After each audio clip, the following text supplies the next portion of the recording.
Hello, so reading ito for Virgo, Sun, Moon, Rising, Venus, Jupiter, Virgo, take only what resonates. Hindi ito magra-resonate sa lahat. Well, unfortunately, hindi ko naman talagang makukuha lahat ng energy ng Virgo sa mundo. So anyway, kayo na ang bahalang, ang tawag dito? Kayo na ang bahalang maglagay ng sarili niyo sa sitwasyon.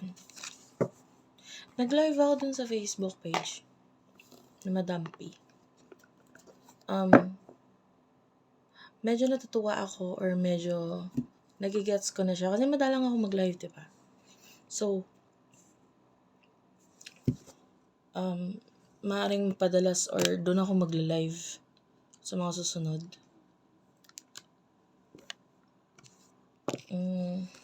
Yeah. Anyway. Kaya mag-follow kayo doon.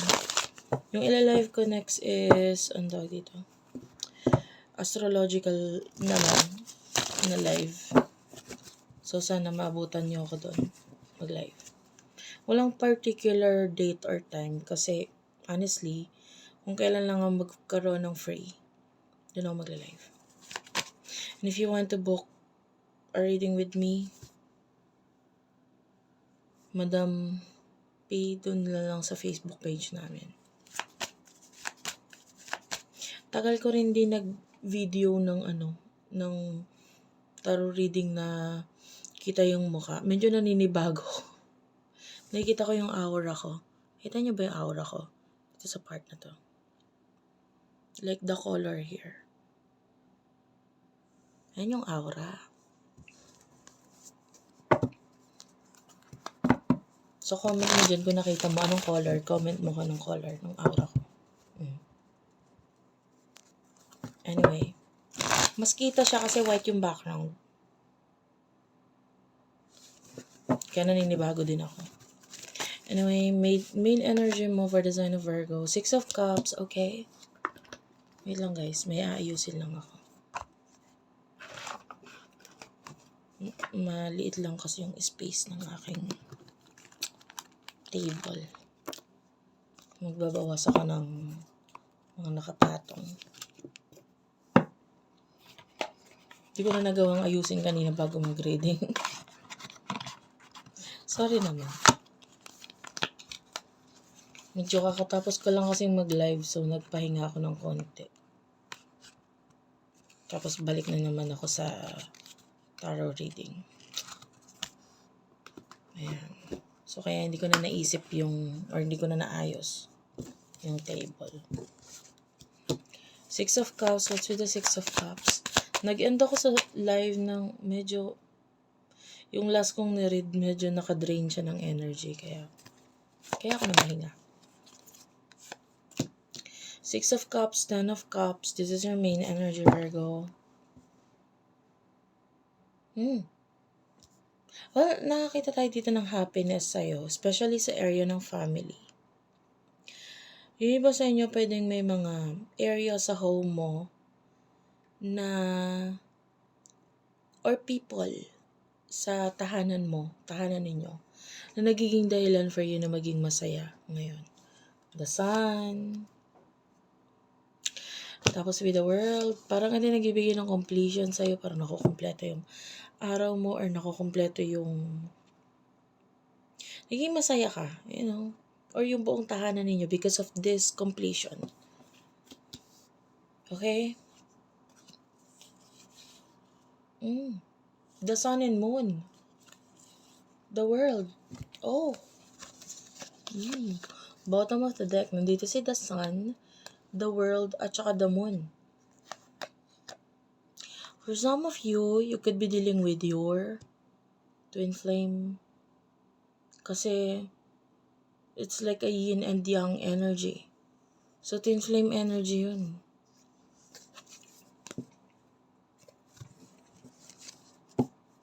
This could be a person in the past. Yung iba, pwedeng alam mo na yung connection ninyo, like both of you are twin flames. Pero, yun nga, nag-focus ka kasi sa positivity. Maybe sa home mo. Sa family mo. And now, you're more at peace. Diba? Ano yung energy ng person na connect mo? Main energy niya.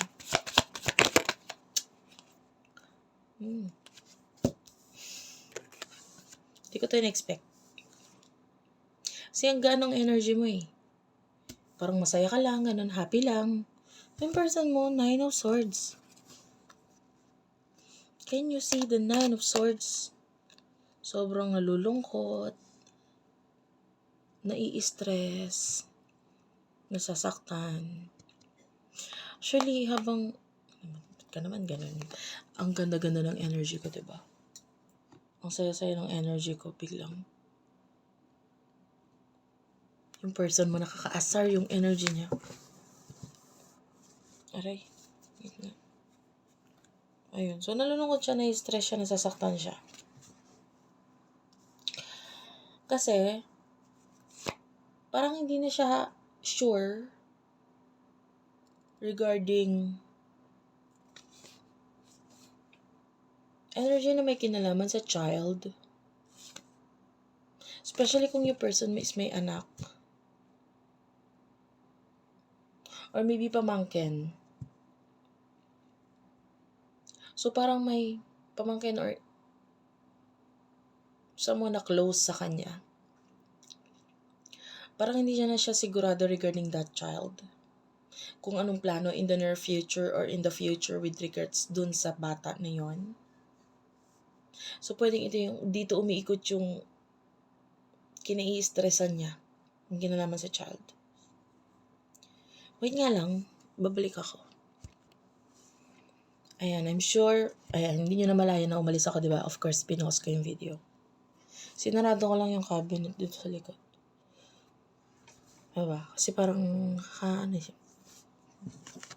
nakawala ng concentration. Anyway. Ano yung emotions ninyo sa isa't isa? Di talaga, parang hindi na ako sanay na mag-reading ng kita ko yung mukha ko. Nakita ko yung tagyawat ko. Diba? Parang nga lang siyang pantal eh. Pero pag ginawakan ko may umbok eh. Tigi-digi yan. Diba? Anyway, ano emotions natin sa, ano emotions niyo sa isa't isa? Two of Cups, Five of Wands.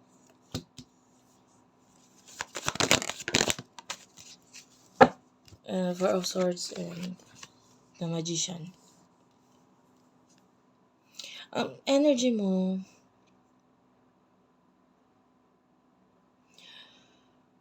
hindi ko masabi, yung iba sa inyo, this could be a friend or partner, karelasyon, ganun. With the Five of Wands, parang may galit or may inis ka dito sa person na to.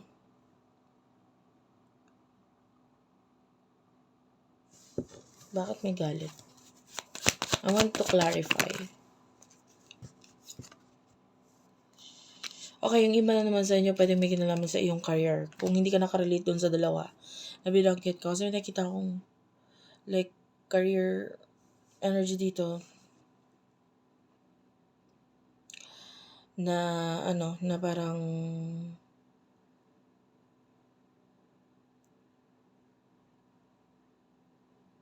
yung iba, this could be a boss.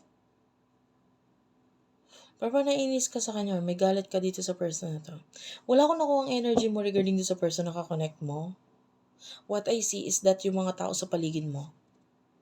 And there's a particular person na naging dahilan para mainis ka sa kanya because sa mga choices niya sa buhay. Or nainis ka sa kanya kasi kung pagdating sa kanya stability or what,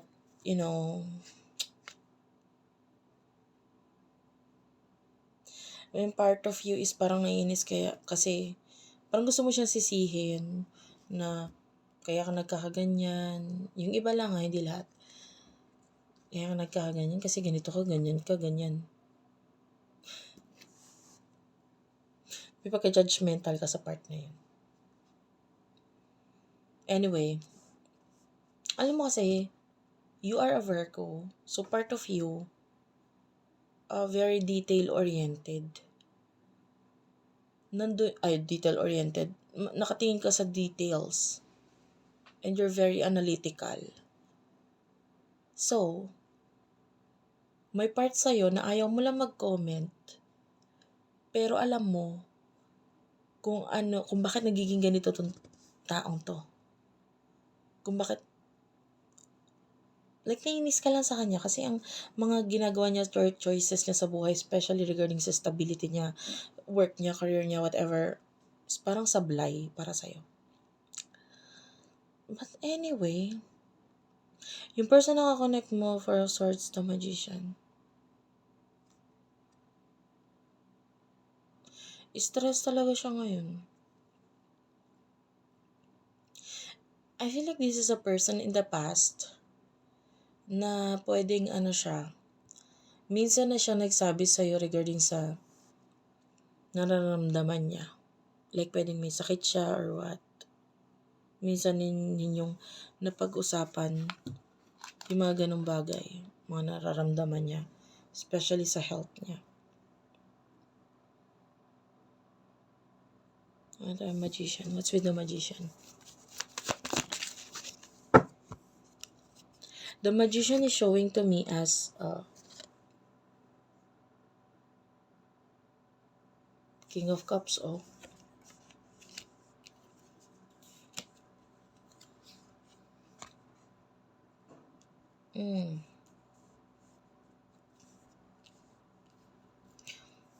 Alam mo hindi ko talaga gusto yung energy ng person mo. Kanina pa yun doon sa main energy pa lang niya. Nasaktan ako eh. Alam mo yun, hindi naman siya lumabas dito sa card. Or honestly ang nakikita ko, stress siya, Pero hindi naging clear dito yung emotion niya regarding sa'yo. Pero yung energy na nakukuha ko is parang nasasaktan or nalulungkot siya na may kinalaman sa'yo. Mamaya i-clarify natin yan. Kasi as much as possible, hindi muna yun yung kinukuha ko kasi nga medyo mabigat. Parang naiiyak nga ako dun sa part na yun. Hindi ako iyakin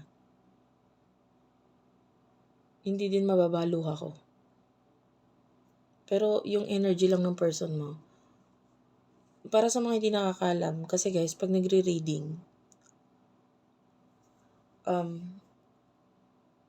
ako, na pag once na may makaread ako, or may i-read ako ng personal, kahit through video call or recorded yung video, makukuha ko talaga yung emotions ng tao. Na parang emotion ko din yun.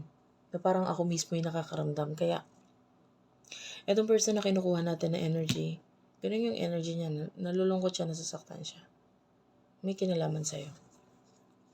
Pero bukod ba doon, may kinai-stressan talaga siya ngayon.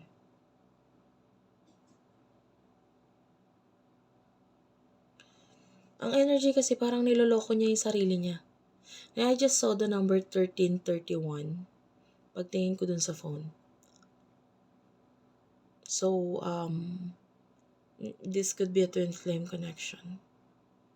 The more na dinedeny niya sa sarili niya yung connection ninyo or yung emotions niya para sa'yo,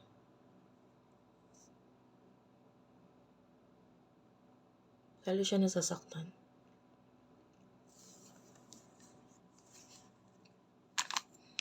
Nagpakita pa sa akin itong, look at this.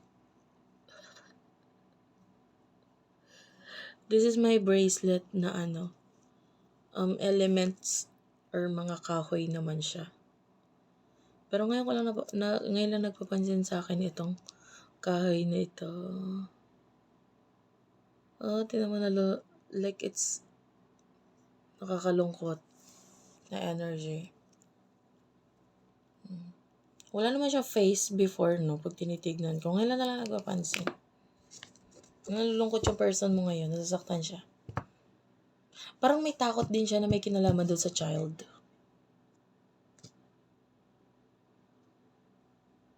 Stress. Kumbaga parang natatakot siya about sa future ng child na yon or Kaya ko ba to? Parang may nga ganun. Energy ng person mo towards you. Anong emotion niya? Ba't siya nalulungkot? Sige, maging direct tayo sa question. Ba't siya nalulungkot? Knight of Wands and the Wheel of Fortune. What's with the Wheel of Fortune?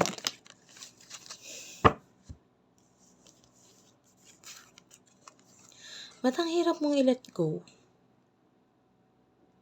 Yun yung message. Ang bigat eh. Ten of Wands. This showing to measure person parang, alam mo yun? Ang hirap mong kalimutan. Parang stuck siya sa'yo, sa pag-iisip sa'yo. Stuck. Sa'yo nga, the more na inire-resist niya yung sarili niya, the more na nahihirapan siya, nasasaktan siya. Well, a lot of you is pwedeng napagdaanan mo na rin yun dati. Yun lang. Gusto ko sana may ilaw eh, kaya lang may fan ako dito. May ilaw. Kaya lang para siya nag-indap-indap kasing ganun. Pag pinatay ko naman, medyo malabo. Anyway, yan, pinatay ko lang yung ilaw. Eight of Swords, hindi siya makawala. Sasaktan siya. Gusto niyang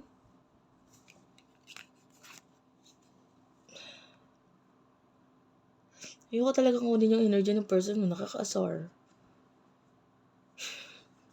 Naiiyak kasi ako. Tsaka nalulungkot ako dun sa para sa kanya. Yan, nakukuha ko yung energy, masakit.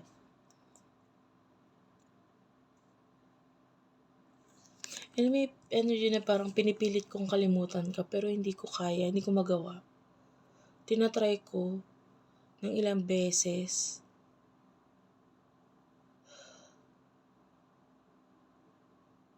Pero na dun pa rin. Pabalik-balik.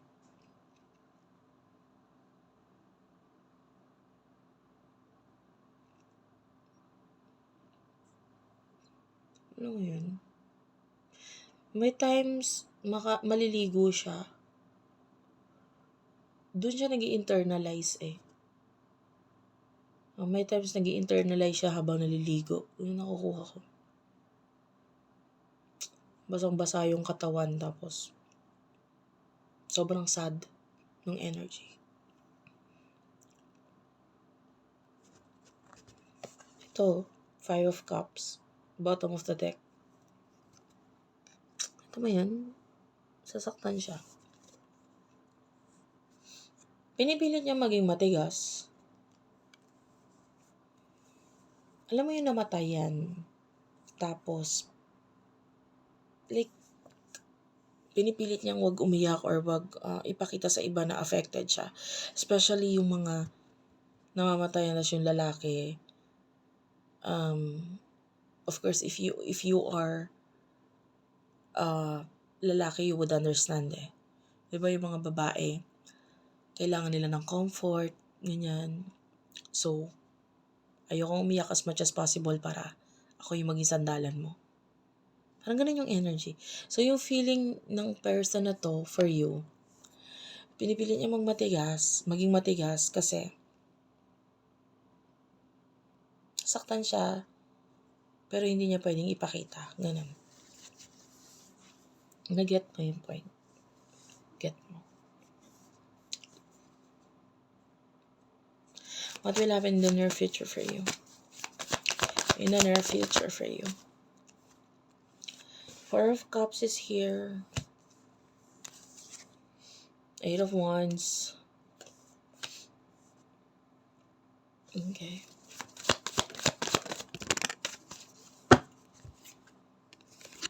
Wala akong energy nakuha na may kinalaman na naman sa person mo kasi iba ang focus mo dito. Four of Cups, nakikita natin yung energy mo. Parang hindi ka na sure sa isang bagay. Like maybe may kinalaman sa iyong career and you're thinking, ano ba dapat gawin ko dito? Kapagod ah.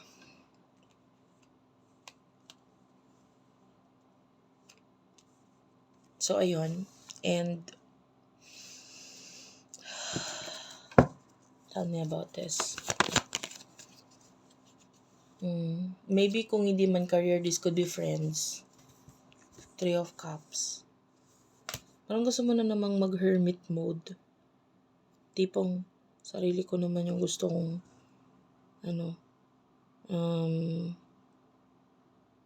sarili ko naman yung gusto kong pag-focusan ngayon. Hindi ko alam kasi parang sa akin sila nakaasa or kailangan nila ako. May ganong energy. Wait nga lang. Yan. Finocus ko kasi kanina nag-autofocus eh. So, yung person na nakakonect mo in the future, there's love here.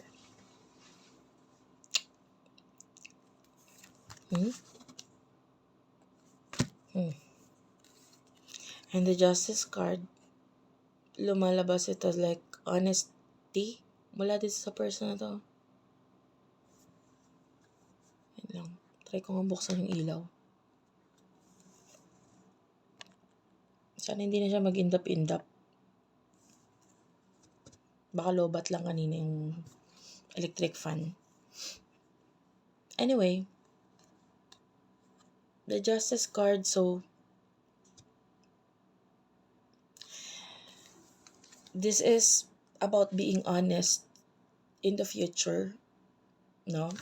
Lalo na sa emotions. So, I feel like in the future, magiging honest itong person na to pagdating sa emotion niya. Sa sarili niya.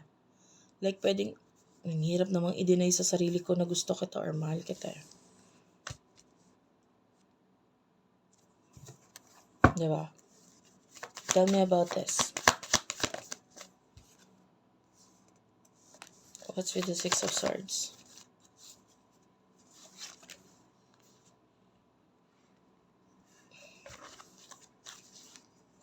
Okay. May mga aalisan tong person mo. Masakit para sa kanyang gawin yun, pero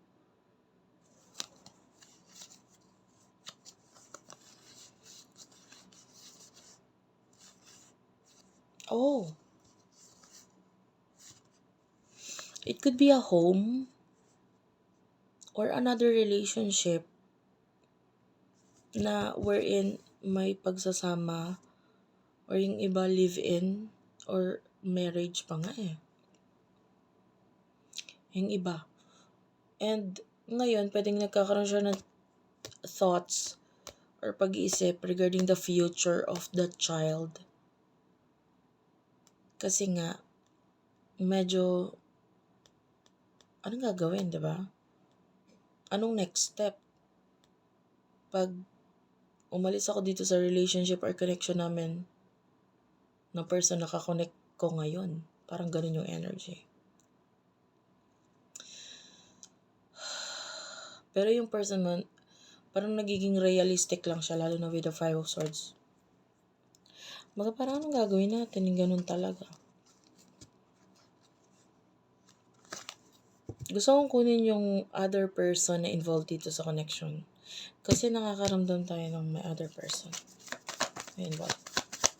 Yeah. You do over the High Priestess. The 10 of Pentacles. Tell me about the 10 of Pentacles. Oh. Daming card na lumabas. 9 of Wands. Ace of Wands. The Hanged One. Malakas, alam mo kung spiritual kang person, malakas yung pakiramdam mo. Malakas din kasi yung pakiramdam ng taong to eh. The High Priestess. Spiritual din siyang tao. Kaya parang kahit hindi magsalita yung person nyo, alam niya. Ikaw nga eh. Kahit hindi magsalita yung person mo, pwedeng alam mo rin eh. Kung ano yung talagang nasa emotions ng taong to. So, yung other person is ganun din. Nararamdaman niya kung ano yung emotion ng person nyo sa kanya. And alam niyang hindi masaya yung person mo. Or person nyo.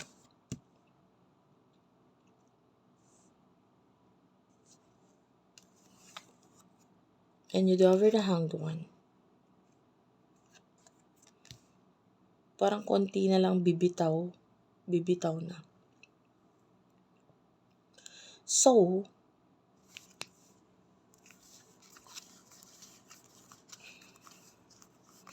hindi ko pa nakita yung totally separation or ending ng relationship.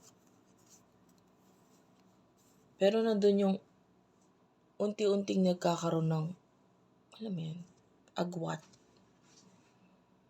Or distansya sa kanila.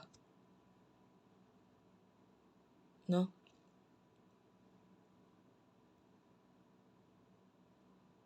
So that's it for now, guys. Thank you for watching. Pagod ako sa totoo lang. Yung energy ng person mo kakaiba.